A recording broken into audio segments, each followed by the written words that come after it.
Por acá, Shabbat Shalom. Ok, bienvenidos a Berín, como cada Shabbat que el Señor nos permite continuar vivos delante de Él.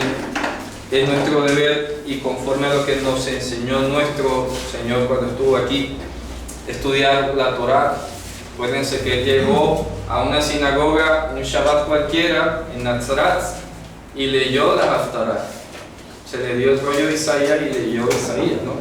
Hoy la Haftarah, que corresponde a esta última parashá que estamos leyendo de Éxodo, Vayakel Pikudei, es la Haftarah que se encuentra en el libro de Primero de Reyes, capítulo 7.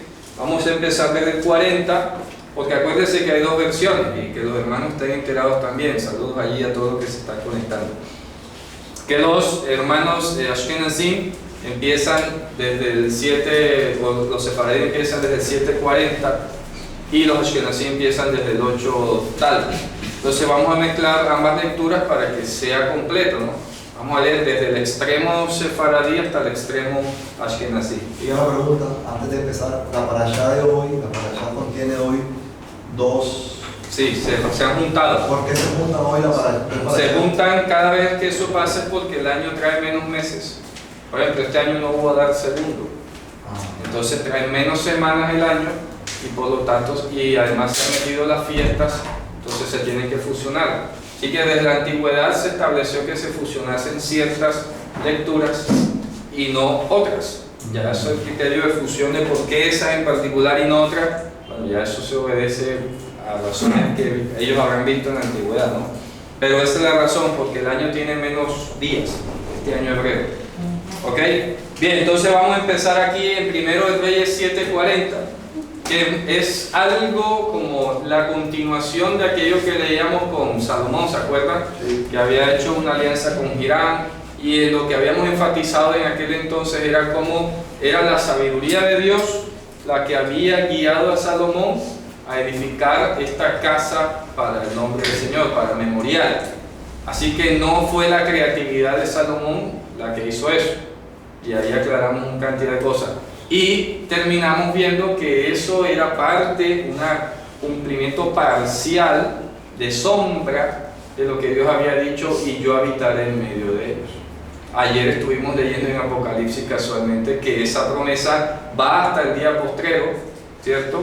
Va hasta el final, hasta el después de todo, que leíamos ayer, de tal manera que el hecho de que el tabernáculo haya pasado, que el templo haya pasado y que ya haya estado aquí entre nosotros Mashiach como siervo, no significa que ya eso se cumplió. No, es que no se ha cumplido. Es que ha venido germinando, ha venido creciendo la salvación. Por eso me gusta mucho que uno de los nombres que estudiamos aquí en una Haftarah acerca de Mashiach fue el Tzemach, ¿se acuerdan? Sí. La hierba esa, la germinación esa que crece. Entonces siempre hay una oración que dice Matzmiach Kerem Yeshua. Él es el que hace germinar el cuerno de la salvación, o el rayo de la salvación. Bien, así que en esta parte se están especificando todos los detalles de la obra, bueno, como nominalmente, ¿no? Lo que se hizo en aquel entonces para poner a funcionar esa primera casa. Hay como una recapitulación. Y entonces en el 7:40 empieza diciendo: Vayas Hiram Etakiorot, dice, hizo Hiram él a los lavatorios, ¿de acuerdo? A las palas, a todas las tazas, y terminó Hiram de hacer toda la obra que hizo para el rey Salomón con relación a la casa de Hashem. Fíjense ustedes, la hizo Hiram, y sin embargo al final de la lectura vamos a dar cuenta que dice que la hizo Salomón. Y eso es importante, porque sucede lo mismo que con Moisés y Betzalel y Oholiab. Dios fue el que se le manifestó a Moisés y le dio sabiduría a Oholiab y a Betzalel para hacer toda la obra, para concretarla. Pero toda la visión y la dirección y el cuidado lo tenía Moisés. Aquí, como ya lo vimos en su momento, Salomón recibió la visión de lo que Dios quería. Hace poco, creo que, no sé si está conectado el hermano José Chu, me decía que algunas personas en Cali, por eso se encuentra aquí, se había encontrado con un pastor y le había dicho que Dios nunca había querido construir el templo, Oye, pero ¿cómo que no? Si él está justo en esta haftará de hoy, vemos que él especificó todo. Si no, Dios no hubiese ido a morar allí. ¿Ya? Esto no se puede sacar eso del texto. Aquí está diciendo claramente que Dios estuvo en cada detalle y que de hecho fue a llenar esa casa. Entonces Dios no va a apoyar algo que luego va entonces a causarle tropiezos al pueblo, o que fuese una mentira o algo así, ¿no? Entonces dice, columnas eran 2, y ahora dice gulot, que son los capiteles, que aquí traducen capiteles, pero quiero recordarles que aquí nosotros vimos esa palabra gulá en Apocalipsis, ¿se acuerdan? Sí. Hagan de cuenta que es una columna, y lo que ahí se está llamando capiteles, en hebreo se le está llamando de esa manera de un tazón. ¿Ok? Acá nosotros llamamos capiteles, pero es un tazón. La forma o la concepción que se tiene es una taza. Esa es la misma palabra que apareció allá, ¿se acuerdan? En los 2 olivos, en la visión de Amós, de Zacarías. De Zacarías, que ve los 2 olivos y dice que había unos tubos conectados a una gulá, que era un tazón de donde emanaba, iba a dar el aceite y luego de la gulá salía el aceite para la menorá, ¿se acuerdan? Eso es la misma palabra. Entonces tiene un par de tazones ahí encima las columnas. Gulá se llama eso. Gulá, sí. Entonces dice, y esas gulá estaban coronando a la cabeza de las columnas, eran 2, y había como una especie de red, habían 2 redes para cubrir a las 2 palanganas, si se puede decir, los 2 capiteles. Voy a decir capiteles porque es más fácil, que estaban coronando la cabeza de las columnas, es decir, que esto tenía una especie de cadenas aquí, que voy a ilustrarla de esta manera, coronaban y cubrían a esos capiteles. Unas redes. Ah, redes. Sí, eran como unas cadenas, ¿no? No, aquí dice pues que toda esa hechura era de oro, y eso se encadenó allí y se puso aquí encima de estas columnas. ¿Ya? Se forraron. Se forraron, como cuando aquí le ponemos la rejilla a las luces. Bueno, algo así, ahí estaba eso encadenado. ¿Qué significará eso? Definitivamente tiene que tener un significado. Eso no es un adorno a criterio estético allí, porque no, es que a mí me gustaron las redecillas, vamos a ponerle una redecilla ahí porque se ve bonita. No, definitivamente esto tiene que tener mucho mensaje allí escondido, pero pues todavía no se nos ha permitido entenderlo, ¿verdad? Bien, entonces dice, estaban las granadas, que eran 400. Había unas granadas colgando de aquí. Hagan de cuenta que son como, eso se veía como unas bolitas. ¿Ya? Eran 400 granadas, específicamente 400. Por eso es que hay que estudiar el texto en cada detalle e írselo imaginando cómo era, para que de pronto más adelante cuando leas la escritura dice, ah, claro, esto se parece a aquello, esto es esto viene de acá. Y ahí es donde se va desarrollando ese lenguaje simbólico que tan útil nos ha resultado en el estudio de Apocalipsis. ¿Ya? Fíjate tú, un detalle por aquí escondido. ¿Quién se va a fijar lo que tiene ahí arriba la columna? ¿Para qué lo dice? Por algo lo dice. Por algo está el tornillo ahí, ¿cierto?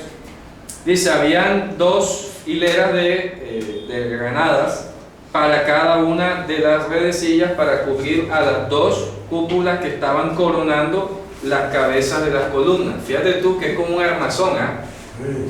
Granada, redecilla, taza, capitel de columna. Una secuencia. Vas como de lo pequeño a lo grande. ¿Ya? Vas de la pequeñito que es la granada, pasas por toda una red y llegas a cubrir lo grande. Todo eso son modelos mentales que van quedándonos aquí en la cabeza, ¿no? Luego dice, estaban entonces todos los lugares donde se preparaban los animales, que eran 10, con sus respectivos lavatorios, que eran 10 al lado de cada una de esas mesas preparativas. Estaba el mar, había un mar, ¿te das cuenta? Ahí dice mar, dice, y un mar, O sea, que dice mar. ahí dice mar. ¿Qué era el mar? Ah, era un lavatorio que tenía aquí 12 toros, 3 aquí, 3 aquí, 3 acá y 3 del otro lado. ¿Sí ves? Era más o menos así. Lo estoy dibujando muy rápido. Tú te das cuenta que en la ciudad celestial la ciudad tiene 3 puertas hacia el norte, 3 hacia el oriente, 3 hacia el sur, 3 hacia allá. Te vas como comparando cosas, ¿no? La ciudad tiene 3 puertas a cada lado porque son 12, ¿cierto? Y es cuadrada.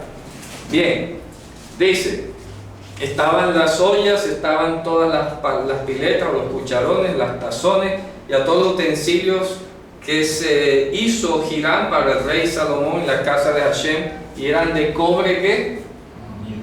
Labrado, más exactamente labrado. Aquí labrado implica que era tallado, era labrado. Eso no tiene otra descripción.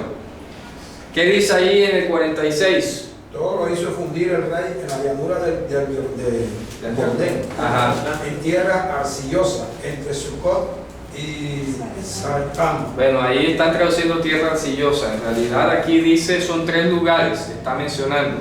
Dice, lo hizo fundir en Mahabeh Adamá, que es una ciudad, y esa ciudad queda entre Sucot y entre Tzoltán. ¿Ok? Queda entre esas. Entonces, ¿dónde está eso en el mapa? Ubiquémonos. Vamos a nuestro mapa de la tierra de Israel, ¿cierto?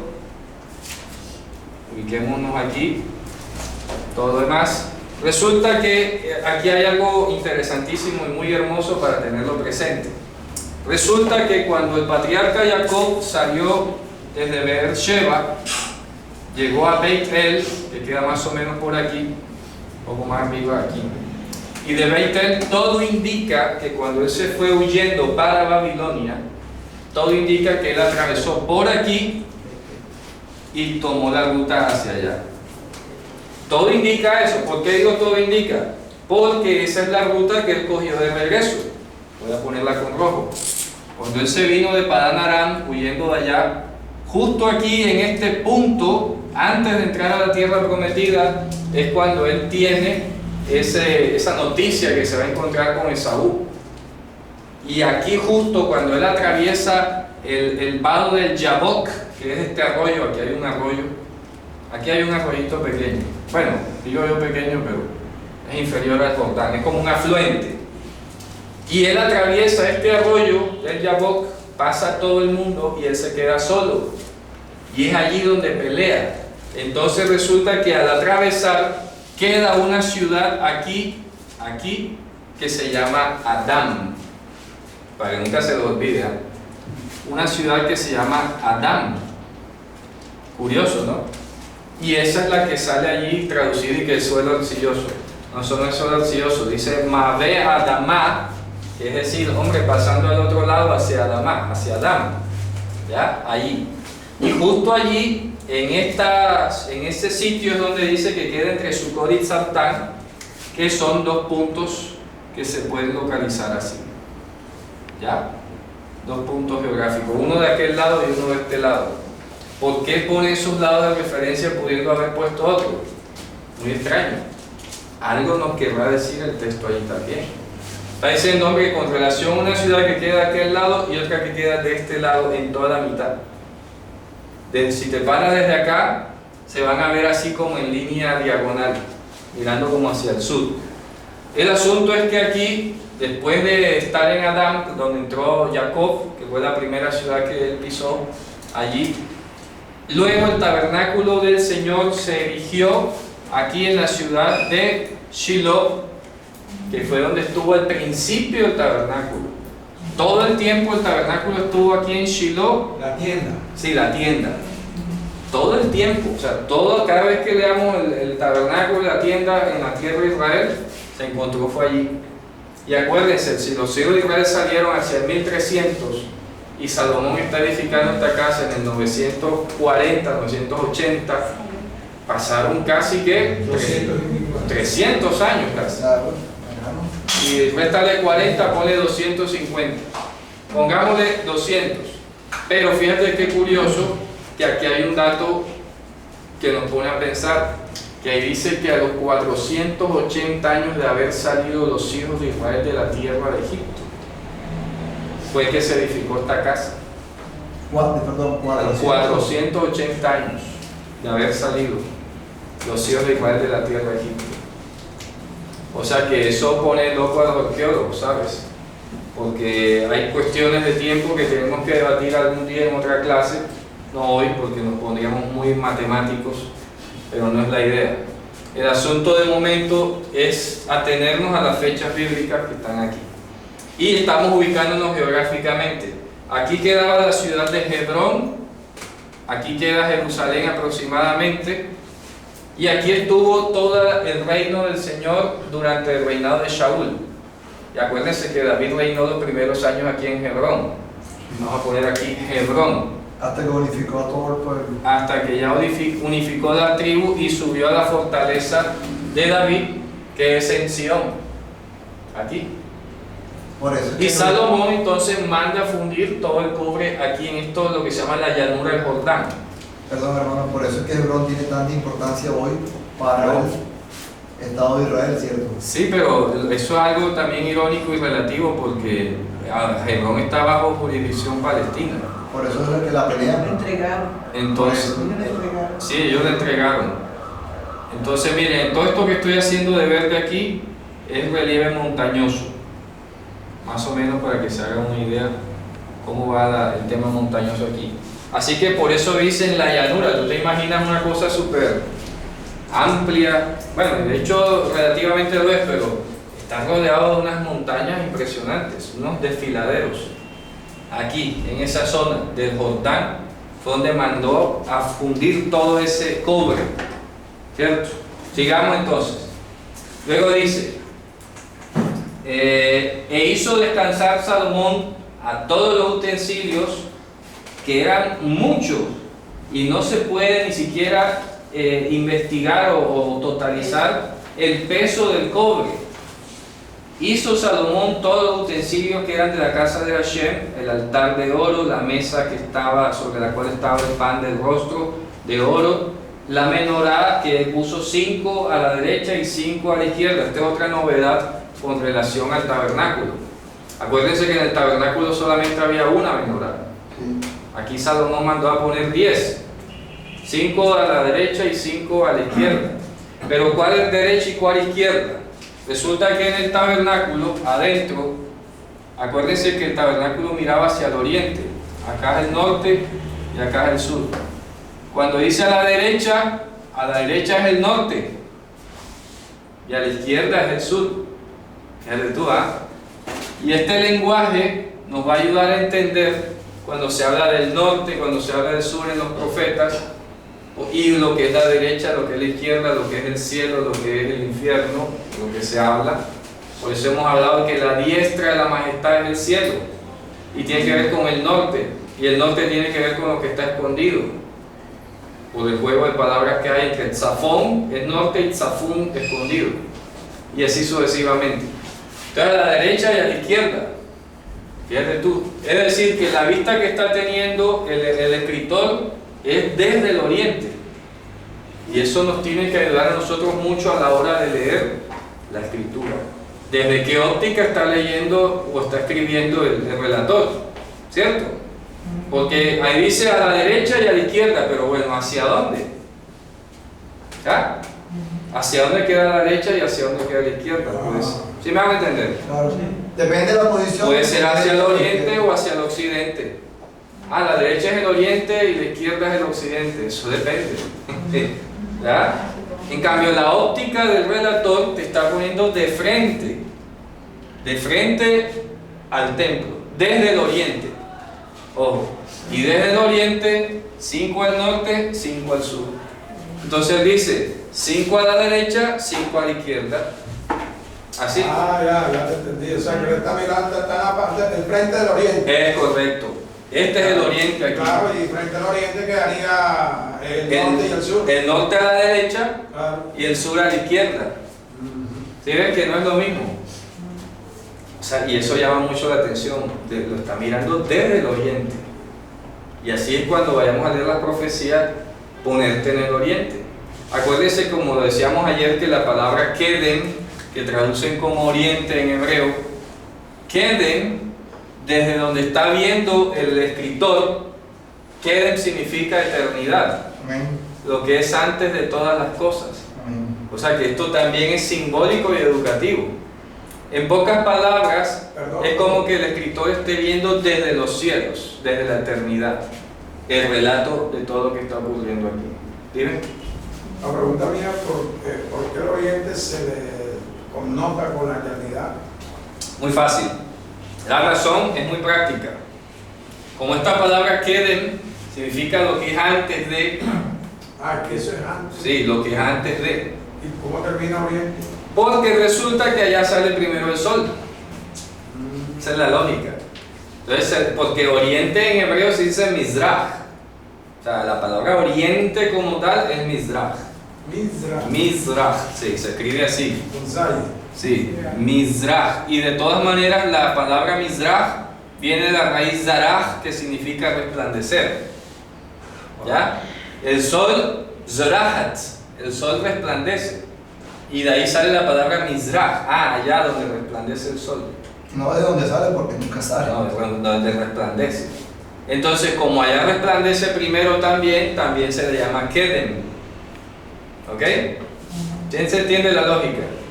¿Ya? Como allá en el oriente sale primero o resplandece primero, allá se llama Kedem. Es el mismo lenguaje que te dice que el escritor aquí está mirando esto desde el Kedem. O sea, desde la eternidad se puede entender. Fíjense que esa palabra es la que aparece en Miqueas, acuérdense. Sí. Miqueas 5. Y tú, Beit-Lehem, Efratza, de ti saldrá el que es el Moshel en Israel, y sus salidas son desde el Kedem. Desde la antigüedad. Entonces traducen desde la antigüedad. No, sus salidas son desde el Kedem. Desde la eternidad, desde aquello que es antes de todo. Antes de que el mundo existiese. Antes de la fundación del mundo. Como hablamos ayer, El Cordero la inmolado. gloria que yo tenía al principio antes de que el mundo fuese. Juan 17:5. Eso es lo que se llama el Kedem. ¿Ya? Entonces, fíjense, interesantísimo. Sus salidas son desde el Kedem, desde los días del Olam, Amén. del tiempo que no se puede contar, que está escondido. Así que es importante, repito, ubicarnos al leer la Escritura en la misma visión del escritor. ¿Cómo lo estaba escribiendo él? ¿Desde qué óptica? Fíjense ustedes, sigamos. Bien, son daticos que van quedando allí, ¿verdad? Sí. Ok, entonces dice a continuación, delante del lugar sagrado, que era de oro, estaba cerrado, y las flores y las luces y las tenazas eran de oro. Y flores. O sea, la de la menorá. La flor es la menorá. Acuérdate que la menorá tenía unas flores allí. Toda esa obra de la menorá era de oro. Porque allí en el 49 está hablando de la menorá. Sí. Y si las menorot eran 5 a la derecha, 5 a la izquierda, delante del lugar santísimo que era de oro totalmente chapado. Y la flor y las luces de la menorá, entiéndase, ¿ya? Y las tenazas con que se cogía el aceite y todo lo demás, las copitas, eran de oro. ¿Y qué dice el 50 entonces? Asimismo los cántaros de sus abriladeras, tazas, Cucharas. cucharillas e incensarios de oro purísimo. También de oro los quiciales de las puertas de la casa de adentro, del lugar santísimo, y lo de las puertas del templo. Ok, vamos a especificar ahí. Las puertas del Kodesh HaKodashim. Acuérdense que lo traducen como lugar santísimo. Hay que aprender a decir y a escribir también.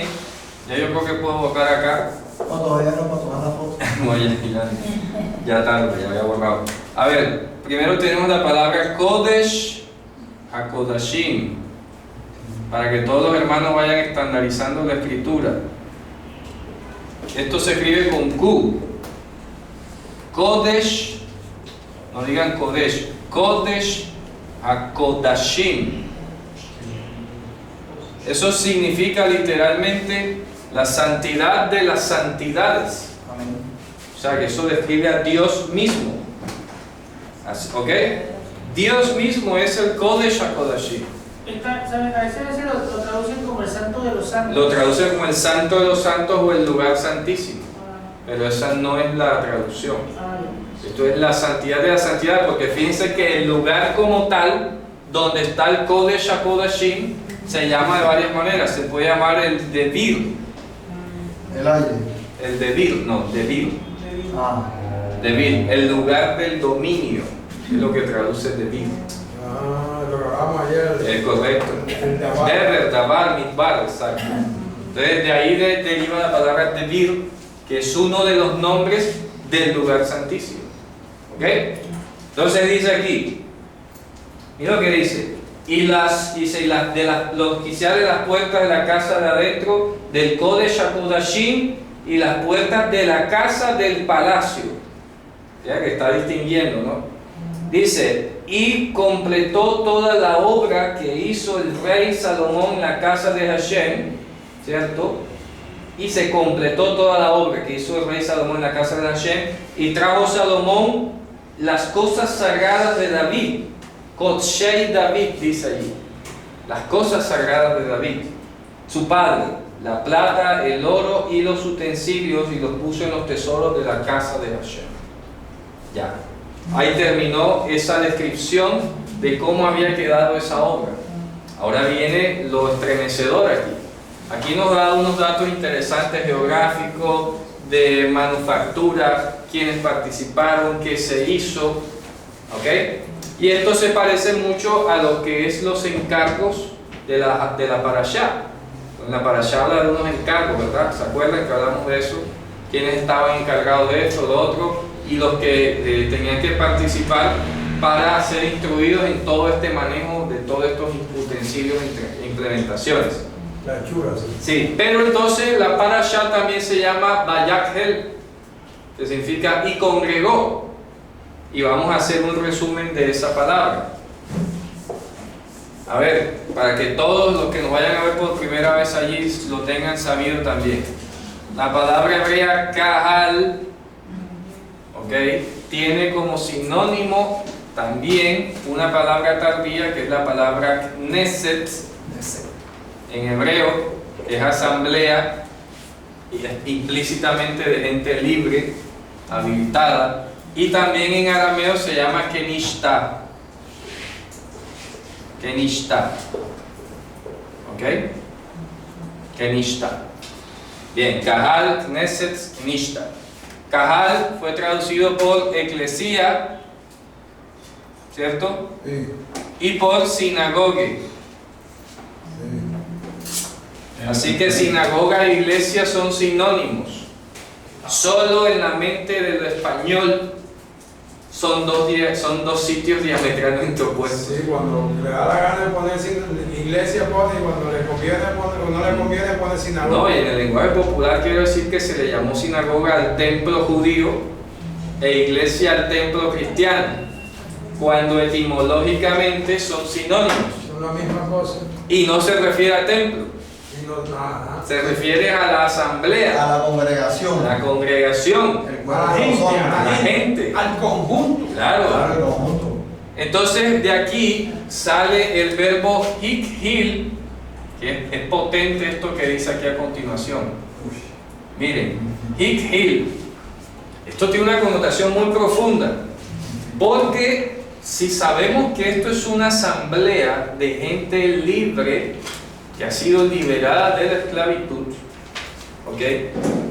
Luego entonces cuando dice aquí en el 8.1, Az Yakhel Shlomo, o cuando la parashá dice Vayakhel Moshe, vamos a leer un momentico la parashá. Vamos a ir a Éxodo, al final, en la parashá Vayakhel. Miren cómo empieza acá y vamos a comparar los dos versos. ¿Ok? Ya les digo dónde vamos a reparar allí. Estamos ubicándonos aquí en el, perdón, Pikudei y Vayakhel. Sale acá, debe salir en el 40. Vamos a ver. Se me está perdiendo Vayakhel. Aquí está el Pikudei Mishkan en el 39. Luego dice, hizo congregar. Vamos a buscar esa parte. creo que lo habíamos visto también en una paracha de este tema. Tenemos Sí, sí, claro, aquí nosotros hicimos esta, explicación. claro, nosotros lo explicamos. A ver, se me está escapando. Es que se ha escapado Bayak. Perdón, es que está antes, perdón. Era que me estaba perdiendo acá en el texto. Es acá en el. Ya les digo. Aquí, en el 35.1. Éxodo. Sí, Éxodo 35.1. Ahora que estaba buscando al revés. Shalom allá los hermanos. 35.1 dice: Vayakre Moshe et kol adat bnei Israel. Dice entonces, vamos a analizar la expresión Vayakre. Si es Kahal, asamblea de hombres libres que han sido liberados, que eso es lo que es Knesset, eso es lo que es Kenishtar. Entonces cuando dice Vayakhel, que es la forma Vayiktol del verbo Vayakhel, ¿ok? Esto es la conjugación de esto. Voy a pronunciarlo aquí, Vayakhel. Y aquí tenemos Hikhil. Esto tiene una doble implicación, y aquí esta información que vamos a decir, o lo que voy a decir ahora, deriva del idioma. Esto es idiomático. Entonces, Hikhil o Vayakhel, lo que está diciendo aquí es que Moshe, investido por Dios, está proclamando lo que equivaldría aquí libertad a los cautivos. ¿Se da cuenta? Luego entonces cuando dice Vayakhel Moshe et kol adat bnei Israel, dice hizo o proclamó asamblea de hombres libres Moshe a toda la asamblea de los hijos de Israel. O sea que esto es hermoso, presten mucha atención y se conecta con todo lo que hemos estado estudiando en Apocalipsis. Quiere decir esto entonces que el pueblo iba a ser verdaderamente libre o formalmente libre cuando estuviese primero el tabernáculo de Dios con los hombres. ¿Sí me hago entender? O sea, Moshe no convocó antes de que el tabernáculo se hubiese terminado. Siempre se convocó después. Salomón está haciendo lo mismo aquí. Termina la obra, todos los detalles, entonces dice, ahora sí puedo Vayakhel, ahora sí puedo Lehakhil, ahora sí puedo proclamar asamblea de hombres libres. Ahora sí puedo formalizar, permitir que la asamblea sea libre, sea proclamada libre, porque ya tenemos la presencia de Dios aquí. Y esto se parece mucho a cuando Mashiach dijo, ¿cierto? Sí. A menos que el Hijo os libertare. Si el Hijo no os libertare, ustedes no serán verdaderamente libres. Oye, fíjate cómo el idioma se conecta. Esto es profundo. Por eso con toda razón dijo, alguien mayor que el templo está aquí. Amén. Si el templo no está, no hay libertad. Eso lo enseñó Dios a través de la tienda con Moisés, lo enseñó luego con el templo de Salomón, y luego con toda razón Mashiach viene y dice, tranquilo, ya vino alguien que es mayor que el templo. La pregunta. Dígame, hermano. En el libro de Ageo se exhorta al pueblo para que deje la pereza y las casas particulares para ir en pos del templo. Claro. Eso también es una recordación de lo que hizo Moshe. Es más, confirma lo que estamos diciendo ahora. Puede ser, y esto es un mensaje inclusive para cualquier persona que vaya a ver este vídeo o al que usted le vaya a compartir. En el caso que tú pones de Ageo, los que habían llegado a la cautividad se sentían libres, Claro. y estaban ocupados construyendo sus casitas. Pero no, ya tenemos. Uy, ya no tenemos aquí encima al emperador, ni estamos allá presos, ni en tierra extranjera, estamos en nuestro yeré, como dicen aquí, ¿cierto? Estamos en nosotros, en nuestra ley. Y resulta que el profeta viene por esto mismo que acabo de decir ahora. Dice, olvídense que ustedes van a ser libres sin templo. ¿Ya? No son libres si no hay templo. Eso tiene que quedar aquí grabado. Y ahora con mucha más razón, la frase tiene mucho más valor ahora, y hay que decirle a las personas, si no tienes a Mashiach, que es el templo de Dios con los hombres, el que es el mayor que el templo, tú no eres libre. Déjate de ese cuento, no eres libre. No, pero no hemos sido esclavos de nadie. Ya, es que eso es lo grave, que eres todo el tiempo y no te has dado cuenta. Por eso es que solo donde está el poder y la presencia de Cristo, de Mashiach, allá hay que libertad. Fíjate qué hermoso este es un despuntar, mira, es una palabra que luego toma una dimensión, una proyección impresionante. Ahora entendemos por qué dice Vayachel Moshe y por qué dice que Az Yigil Shlomo, volvamos allá a la Haftarah, dice Az Yachel Shlomo Tzedeknei Israel. Entonces hizo ahora sí, proclamó asamblea libre a los ancianos de Israel, a todas las cabezas de la tribu, a los príncipes de los padres, delante de los hijos de Israel, al rey Salomón, dice, los hizo traer hacia sí, como libres, a Jerusalén, para hacer subir el arca del testamento de Hashem desde la ciudad de David, que es Sion. ¿Iba a decir algo, hermano? En Ageo, permítame compartir que se exhorta diciendo que habitaré en medio de ustedes. O sea que de todo lo que yo aprendo aquí es que, y es lo que le he compartido a ustedes, que desde la antigüedad venía diciendo, tranquilo que yo voy a estar en medio de ti. Éxodo, Deuteronomio, yo voy a estar en el templo. No hay templo, dice, reconstruido en el templo, que yo voy a estar en medio de ustedes. Y la situación económica que se vivía en ese momento, cualquiera diría, oye, pero primero vele a tu casa, y después el templo, sería una locura. Y él dice, no, primero el templo, por la bendición, y yo estaré en medio de ustedes. Y es lo que termina diciendo Hebreos 13:5, tranquilo que yo estaré en medio de ustedes. A lo largo de la historia se ratifica eso. Es lo que usted enseña, fechas antibetoham. Claro, pero lo que quiero, y que esto no lo escucho, toca decir que no va a escuchar la prosperidad, porque entonces dirá que primero es el templo del Señor que es su casa y se pone a pedir más de la cuenta. Pero lo que sí hay que rescatar es lo que tenemos que aprender nosotros hoy, y esto lo voy a decir alzando la voz, para que si nos estamos durmiendo nos despertemos, es que tienes que tener el anhelo profundo, la conciencia profunda de que si Dios no está allí como el tabernáculo, haciendo morada dentro de ti, no eres libre. Y eso entonces tú lo vas a percibir en la manera o en la medida en que seas Señor de tus sentidos, que tengas dominio sobre tus concupiscencias, sobre la carne, porque eso solo es posible con el poder de Dios.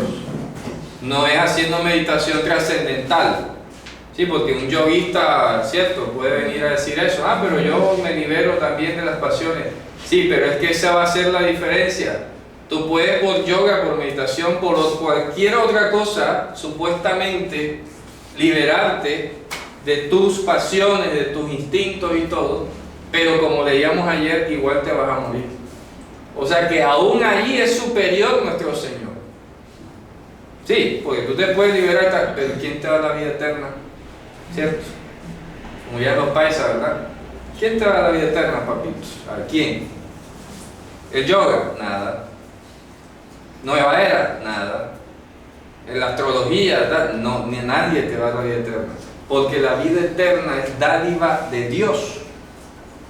Así que hay que aprovechar y decirle, oye, mira, recuento histórico, Israel, ahora tú puedes entender por qué inclusive Dios tuvo a bien hacer un tabernáculo y ponerlo allí.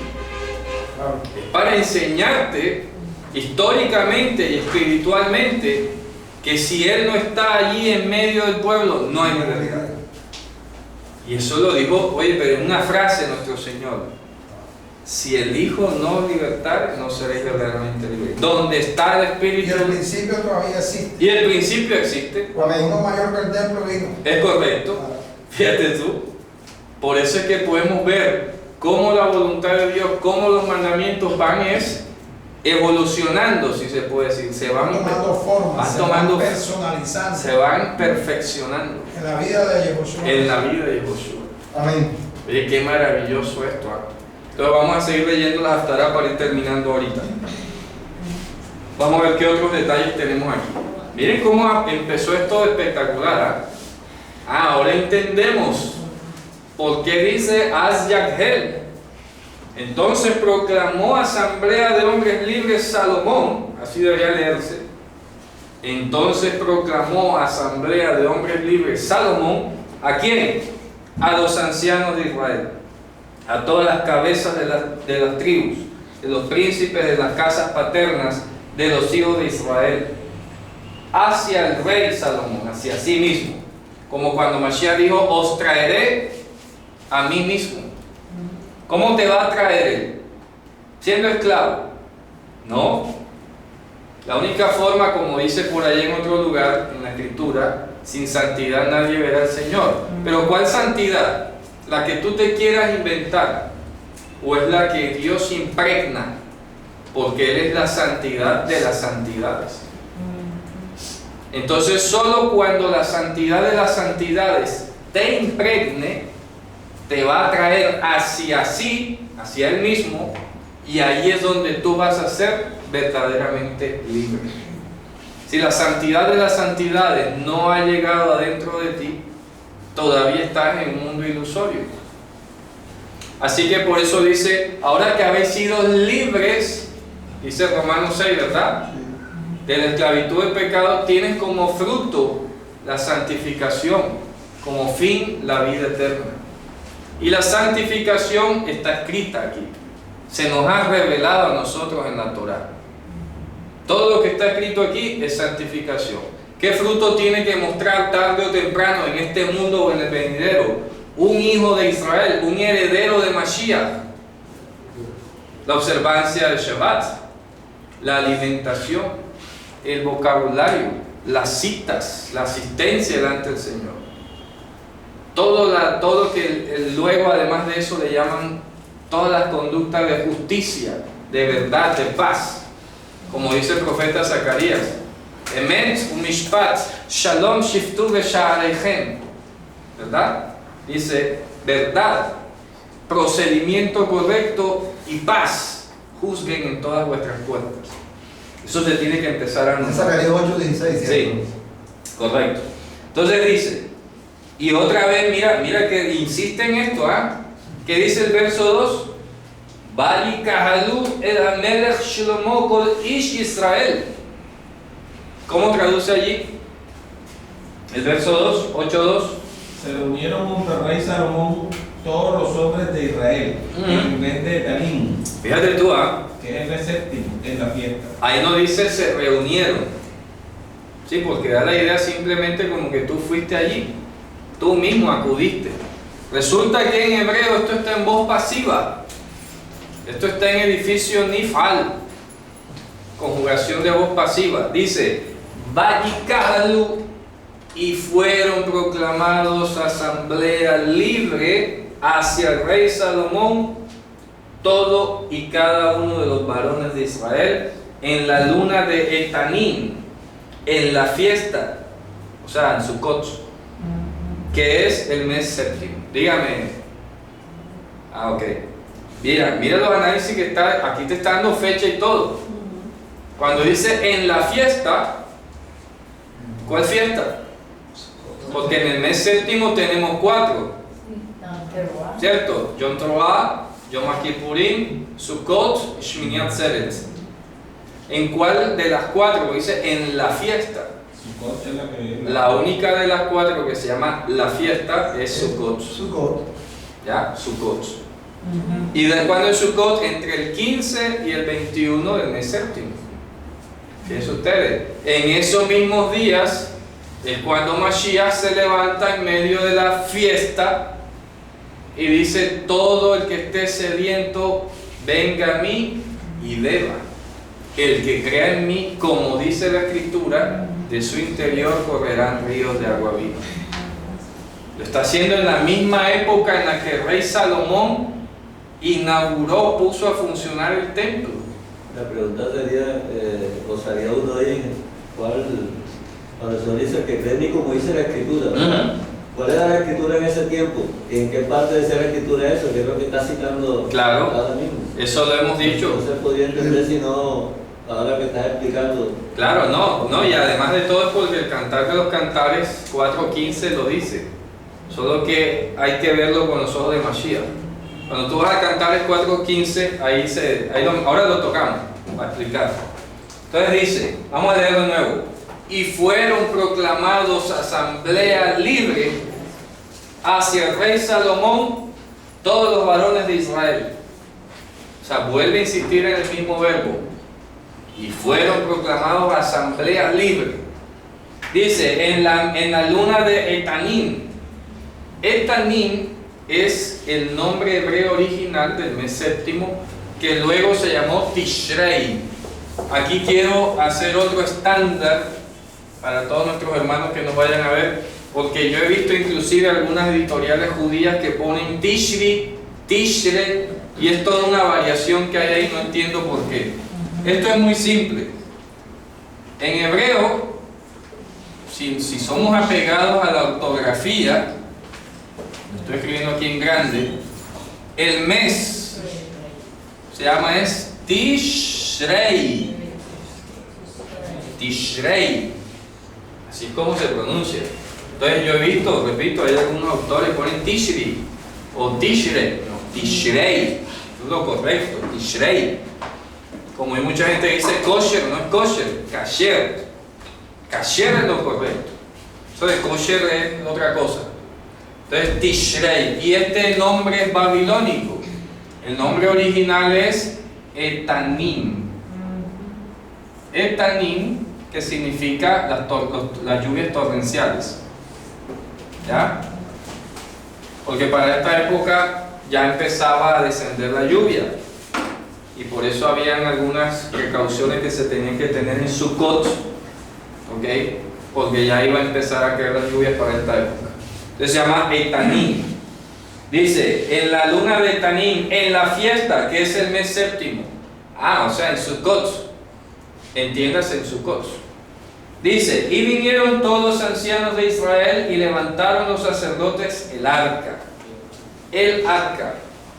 Y subieron el arca de Hashem y la tienda de la cita y todos los utensilios de la santidad que estaban en la tienda, y los subieron los sacerdotes y los levitas. Y el rey Salomón y toda la asamblea de Israel que se habían reunido junto con él estaban delante del arca y estaban sacrificando de los rebaños de ovejas y vacas, que no se puede contar el número a causa de la abundancia. Cuchillo corrido ahí, ¿verdad? Impresionante. Dice entonces, y trajeron los sacerdotes el arca del testamento de Hashem hacia su lugar en el debir de la casa. Ya saben que es el debir, ¿cierto? En el sitio de dominio de la casa, hacia el Kodesh HaKodashim, para que sea santidad de las santidades, debajo de las alas de los querubín, porque los querubín estaban extendiendo las alas hacia el lugar de la arca y cubrían los querubín por encima del arca y sobre las varillas por encima. Y alargaban las varillas, y eran muy largas, y se veían las cabezas de las varillas con que era levantada el arca, acuérdense, ¿ya? Desde el lugar santísimo, que es la antesala, ¿cierto? Junto al rostro del debir, pero no se veían hacia afuera, y estuvieron allá hasta este día, hasta el día que se escribió este libro. Imagínense. Este libro, pues según se dice, lo escribe el profeta Shmuel, y estamos hablando, pues, aquí de la época del 900, del año 1000, cuando se está escribiendo esto, la época del rey Salomón 940, ¿se acuerdan? Que lo vimos en la clase antepasada. Entonces dice, a continuación, en el versículo 9, no hay en el arca sino 2 tablas de las piedras que puso allí Moshe en Joreb, el cual cortó Hashem con los hijos de Israel al salir ellos de la tierra de Israel. Y fue al salir los sacerdotes del Kodesh, del lugar santo, no el santísimo sino el santo, la nube llenó la casa de Hashem y no podían los sacerdotes pararse a ministrar delante de la nube, a causa de la nube, porque la gloria de Hashem llenó la casa de Hashem. La gloria de Hashem llenó la casa de Hashem. Fíjate tú, aquí hay una equivalencia. La nube era símbolo de su gloria. Pero como yo lo he explicado muchas veces, vamos a decirlo acá otra vez, hagan de cuenta que esto es una esfera, y si tú pones la esfera en una tela, ¿ok? Se hunde, ¿cierto? Bien. ¿Qué es la gloria de algo? La gloria de algo es lo que está bajo el dominio de ese algo. ¿Ok? Luego todo esto, todo este campo que está alrededor de esta bola, esta pelota que estoy haciendo aquí, ¿cierto? Vamos a ponerla así, por ejemplo. Permítame borro todo esto de acá para que la imagen se entienda. Todo esto que está aquí y que está bajo el dominio de esta esfera es lo que es su gloria. Quiero que entendamos este concepto, ¿eh? Por ejemplo, yo les hago una pregunta ahora. ¿Cuál es la gloria del sol? ¿O qué sería la gloria del sol? La luna. Los planetas. Todos los planetas. ¿Qué tiene alrededor? Los planetas que tiene alrededor son la gloria del sol. La gloria de la tierra sería la luna, ¿cierto? ¿Quién es la gloria de Dios? Su pueblo Israel. ¿Vamos a entender? Su pueblo Israel y toda la creación. Por eso el Salmo 19 dice: Hashamayim mesaprim kevod el. Los cielos cuentan o narran la gloria de Dios. Umaaseh yadav magid rakia. Y la obra de sus manos la declara el firmamento.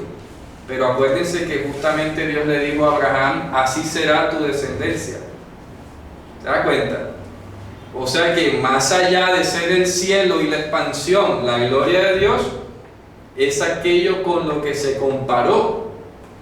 Por eso dice en otra parte: Israel es mi gloria. Israel es mi gloria. Pero eso hace un pueblo para sí mismo. Claro, este pueblo he creado para mí, mis alabanzas publicará. Isaías. Ayer lo leíamos en Isaías, ¿verdad? Claro, más que la creación publica la alabanza, es el El pueblo. pueblo, las cosas inertes no proclaman Que es nada. vivo, claro. Porque Dios es Dios de vivos y no de muertos. Amén. Está claro. Entonces dice aquí que la gloria de Hashem llenó la casa. ¿Ya? Este era símbolo, entonces, la nube que llenó esta casa literal, era símbolo de nosotros como su cuerpo, como cuerpo de Mashiach. Está simbolizando aquí. Y dice aquí entonces que la nube llenó la casa y no se podía hacer ninguna administración. Esto es hasta apocalíptico. Acuérdense que veíamos ayer que no vi en ella templo. ¿Sí me explico? Porque la gloria del Señor, porque el Señor es su templo y el Cordero es su lumbrera. Amén. Y todas las naciones iban a entrar en la casa y todo el que estuviera escrito en el libro de la vida del Cordero. Esa es la nube. Ahí está. Fíjate tú que aquí los sacerdotes no pudieron hacer ministraciones, ni sacrificios, ni nada cuando la gloria llenó la casa. Ahora tú entiendes, ese hecho histórico tiene una implicación apocalíptica. ¿Sí está claro? Sí. ¿Ah? Mira cómo se va concluyendo todo esto. Entonces dice, entonces dijo Shlomo, Hashem dijo, ¿de qué? ¿De habitar en qué? Lo habitará en la densa oscuridad, dice. Nada. No. Vamos a explicar esa palabra. Eso no es ninguna densa oscuridad. A ver, es una palabra muy propia del mundo rural. ¿Ok?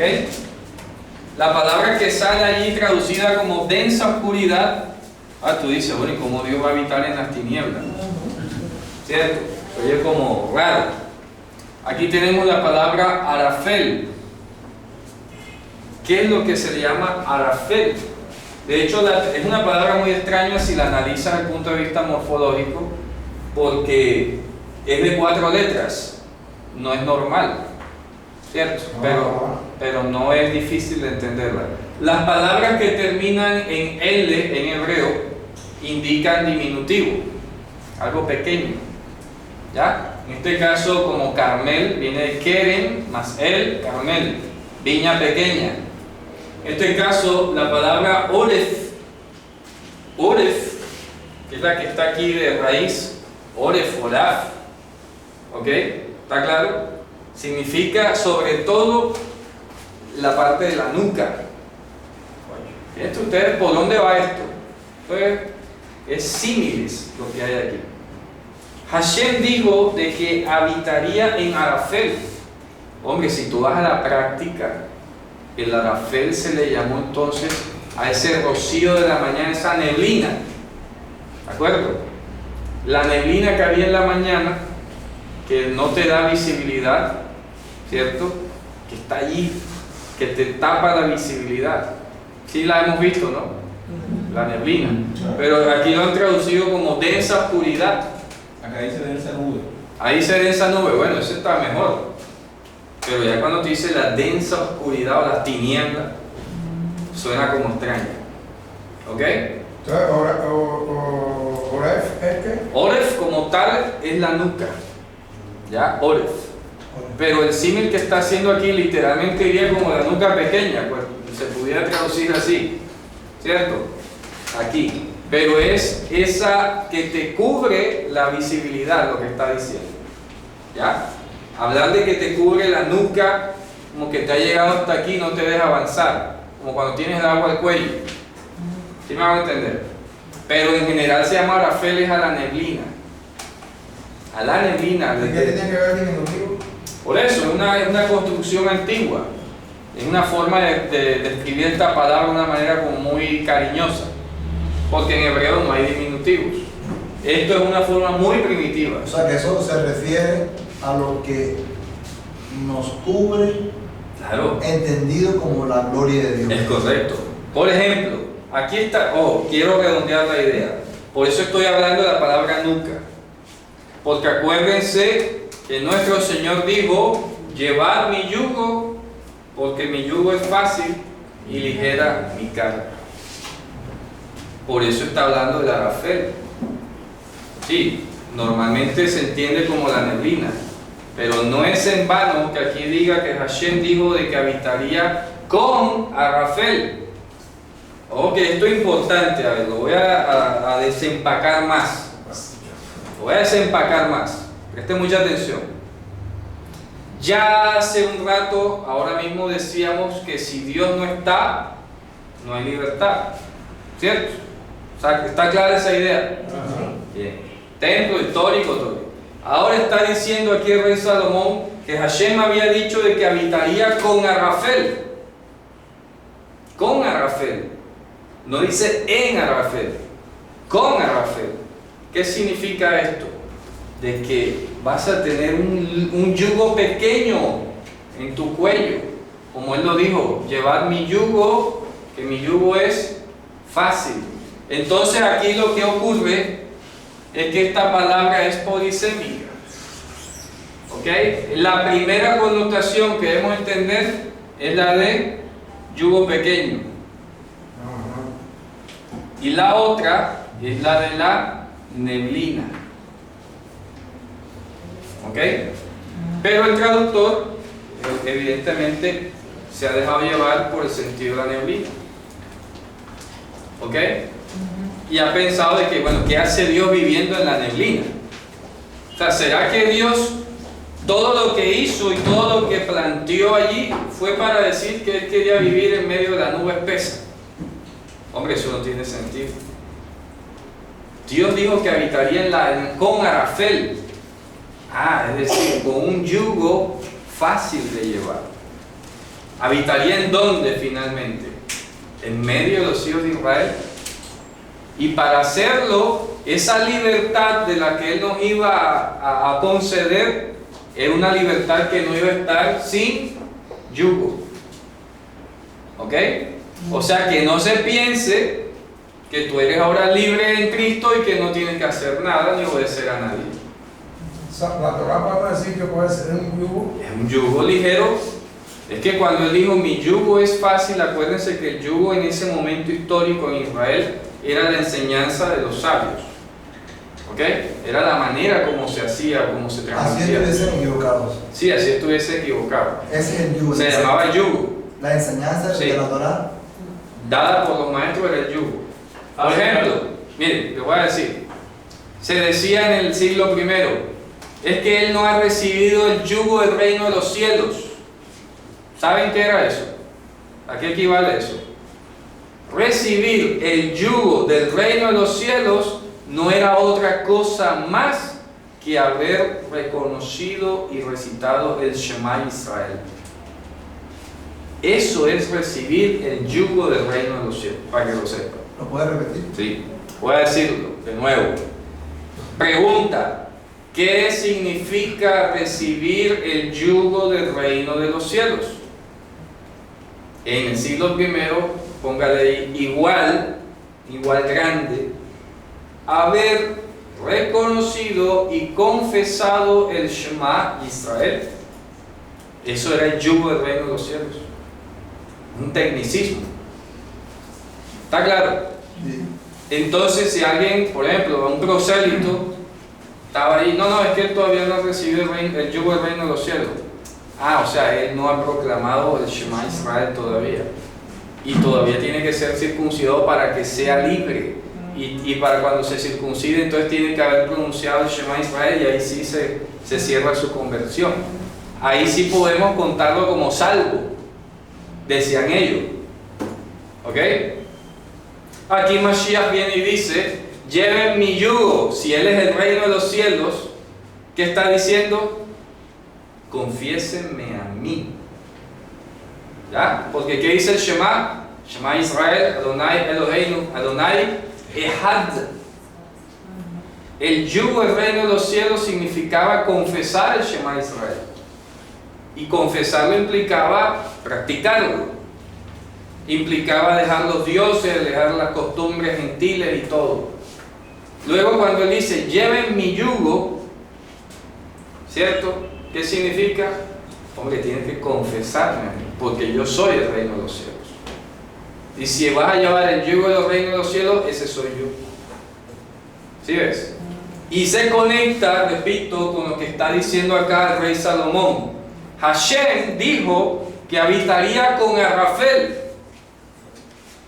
Si ha venido el reino de los cielos aquí, ha traído su propio yugo. Y el yugo implícito entonces es ese rocío de la mañana, esa neblina con la que también se comparó al maná. Acuérdense que el maná se le llamó el pan, se llamó que era como una neblina. ¿Se acuerdan? Era como un rocío de la mañana. Entonces por eso tiene los dos sentidos. Esto es profundo. ¿Sí me estoy haciendo entender? Sí. Una pregunta. Dígame. Me disculpa. Ese reino de los cielos es el famoso Malhut Hayah. Malhut Hashamayim. O Shayamayim, ¿cierto? Disminuido. Sí, sí. O sea que ese término comprende Profundo. 3000 cosas que hemos aprendido. Pero fíjate tú, entonces ahora entendemos cuando Mashiach dijo llevar mi yugo, significa que es reconocerle que Él es Hashem, nuestro Dios, y que Él es uno. ¿Está claro? Cuando Yehoshua, repito, porque siento como que estamos como un poco dormidos, no sé. No, está interesante, padre. Ya, Hemos me aprendido. preocupa. No. O no sé si me estoy haciendo entender. No. ¿Ok? O creo que están muy concentrados, no sé, están quietos allí, están como... Ese es el Ruach que nos está renovando, hermano. Repito, Hashem dijo que habitaría con Arrafel, con un yugo pequeño, con un yugo fácil. Ese yugo fácil hoy lo entendemos que es cuando Mashiach dijo, lleven mi yugo, que mi yugo es fácil. Y como en la época llevar el yugo era confesar que Dios era Hashem y que Él es uno, está diciéndonos entonces que Yehoshua es nuestro Dios y que Él es uno solo. No hay dos Mashiach, que es una doctrina que se ha metido inclusive en algunos hermanos mesiánicos que han terminado con, o hablando de Mashiach ben Yosef, Mashiach ben David. No, Mashiach es uno solo y es nuestro Dios. Amén. Yehoshua es Eloheinu y Él es Ejad. Porque ese es el yugo del reino de los cielos. Y es un yugo fácil. Y en ese yugo es que habita Hashem. Con ese yugo es que habita Hashem. ¿Ahora sí está clara la idea?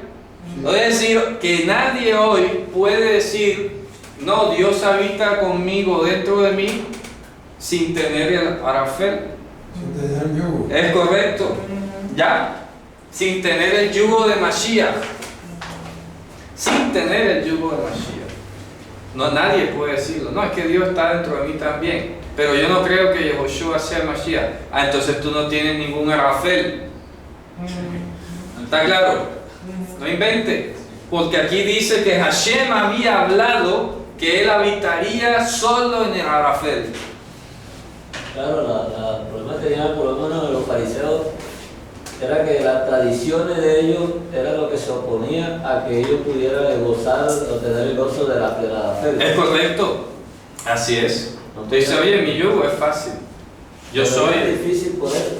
Claro, habían desviado lo que era mirar o poner los ojos en el autor y consumador de la fidelidad para poder estar pendiente del aquí y de allá de la letra y de la minucia y del legalismo que ni siquiera era como ellos lo hacían la voluntad de Dios. Y hoy en día igual también, hermano, con muchos creyentes también. Claro. Que tienen tradiciones y otras cosas que se alejan de la escritura. Y que repito, desvían la atención de donde tiene que estar. Claro, que quien lleva yugo, quien está con el yugo, Josué Masías lo han sacado. Claro. Supongamos que ha puesto el yugo, Claro. pero sin Mashiach. Sin Mashiach no tiene Tienen sentido. yugo, pero sin Mashiach. Claro, porque Entonces resulta se les hace difícil llevar. Claro, porque es el que- yugo es con él. y es que este yugo es el que libera. Claro, el yugo es de él, no de los hombres. Oye, Entonces, si te dejas imponer el yugo de los hombres, no vas a poder llevarla. Es que este yugo, repito, este yugo es el que libera. Este yugo es el que libera. Repito, por eso es que dice Hashem había hablado de habitar con Arrafel, porque sin el yugo no hay libertad, sin el yugo de Mashiach, sin confesarle a él como Hashem, nuestro Dios. ¿Está claro? Entonces dice, Hashem había hablado de habitar con Arrafel. Yo a la hora de edificar he edificado una casa de morada para ti, un lugar fijo para tu habitación por tiempo indefinido.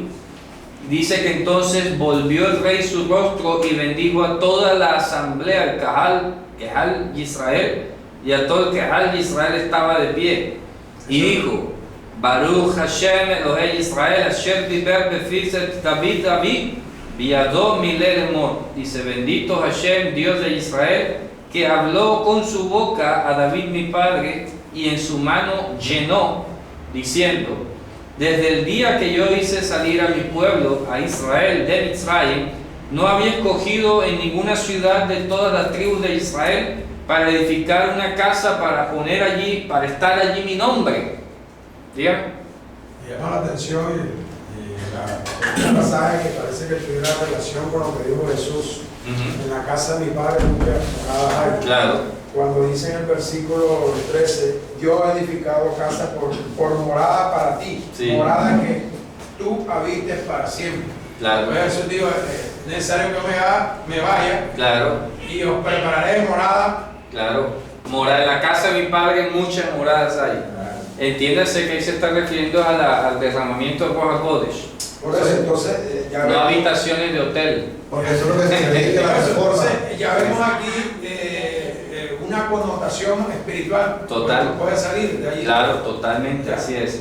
Entonces dice, mira que aquí es donde enfatizo lo que dije al principio. Oye, Dios escogió una ciudad de todas las tribus hasta este momento. Antes no lo había hecho. Y aquí escogió una ciudad de todas las tribus de Yehudá, de Israel, para edificar una casa para estar mi nombre allí. Y yo escogí a David para estar sobre mi pueblo Israel, Y fue con el corazón de David, mi padre, edificar casa para el nombre de Hashem, Dios de Israel. Y dijo Hashem a David, mi padre: debido a que estuvo con tu corazón edificar casa para mi nombre, has hecho bien, porque estuvo con tu corazón. Solo que tú no edificarás esta casa, sino tu hijo, el que está saliendo de tus lomos. Él la edificará casa para mi nombre. Otra vez insiste, mi nombre, mi nombre. Y dejó en pie, o dejó integrado Hashem su palabra, la cual habló, y yo me he levantado debajo de mi padre David, y me he sentado sobre el trono de Israel, tal como habló Hashem, y yo he edificado la casa para el nombre de Hashem, Dios de Israel. Yo puse allí lugar para el arca, que estaba allí el testamento de Hashem, el cual cortó con nuestros padres al él sacarlos a ellos de la tierra de Israel. Y se paró Salomón delante del altar de Hashem, enfrente de toda la asamblea de Israel, y extendió sus manos a los cielos. Y allí inicia toda la oración, toda esa confesión tan impresionante, en la que está diciendo: oye, sea pues delante de ti que cuando alguien esté en tierras lejanas y eleve su rostro hacia este lugar, tú lo escuches y seas propicio a su oración, ¿cierto? Sí. Ahí lo dice. Entonces, si alguien mayor que el templo está aquí, ¿para quién será más válida esa palabra?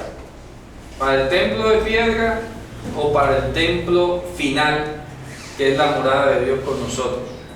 Porque dice que esa expresión corpórea de Dios habitó entre nosotros, hizo tienda entre nosotros. Amén. Entonces, con toda razón dice: puestos los ojos ahora en Yehoshua, el autor y consumador de la fidelidad. Ya no es en el templo, ya pasó. Por eso es que no puede ni tiene sentido, y eso lo digo con mucha frecuencia y con gran advertencia: el pueblo israelí puede edificar templo cuando quiera, que eso no debe captar ninguna mirada de ninguno del pueblo de Israel, de nosotros. ¿Por qué? Porque nuestros ojos ahora van a estar en el autor. Ni tiene tampoco que ser sin signo de temerosidad. No, ninguno. En tiempos apocalípticos. Nada, eso no tiene nada que ver, eso es un parapeto de ellos allá. ¿Ok? Ni atracción turística hay que haber. ¿Ya? Ni se preocupe. Porque aquí esto es espiritual. Hacerle algún tipo de venia, reconocimiento a cualquier templo en el mundo, réplica o lo que sea, en lugar de ser Mashiach el centro de nuestra atención, estamos mal. Pero la Reforma Protestante dice que la construcción del tercer templo es símbolo, signo de los tiempos finales. No, ya eso lo hemos hablado en Apocalipsis, ¿verdad? Nosotros no nos tenemos que dejar distraer de esas cosas para nada. Esas son cosas que de pronto la teología de ellos ha reservado allí. Pero aquí estamos viendo inclusive una exhortación muy profunda. Pura fábula. Entonces, Mashiach es el verdadero templo, si se va a poner... Bueno, en últimas, a ver, ¿qué es la palabra templo? Ayer lo dije. ¿Qué significa templo? Casa o lugar de santificación. Beit Hamikdash. Claro. Entonces, el único que nos santifica ahora y nos hace aceptos es Mashiach. ¿Ok? Entonces, ya hemos dicho que Mashiach es nuestro santificador. Es el que nos pone otra vez en comunión íntima consigo mismo, en santidad pura. Eso es lo que nos hace libres. Y esa libertad lleva implícito el yugo del reino de los cielos, que es confesar que Hashem es Ejad. Por eso no hay lugar a la Trinidad, ni a la dualidad, ni a cualquier otra postura teológica. Hashem es Ejad. Y ese es nuestro Dios que se ha manifestado con el nombre de la salvación, Yehoshua. ¿Está claro? Entonces, hermanos, con esto llegamos al final de este recorrido por esta Haftarah, y espero que haya quedado claro todo lo que hemos dicho hoy respecto de esa proyección espiritual que tuvo todo este relato, que aparentemente es histórico y aparentemente habla de algo que se produjo allá hace casi 1900 años. No, es que lo que se habló hace 1900 años cobró vida en el siglo I y hoy se sigue manifestando en nosotros. Amén. Bueno, con esto hemos terminado, Abril. Shalom a todos por allá, shalom a todos. Nos vemos la próxima. Shalom.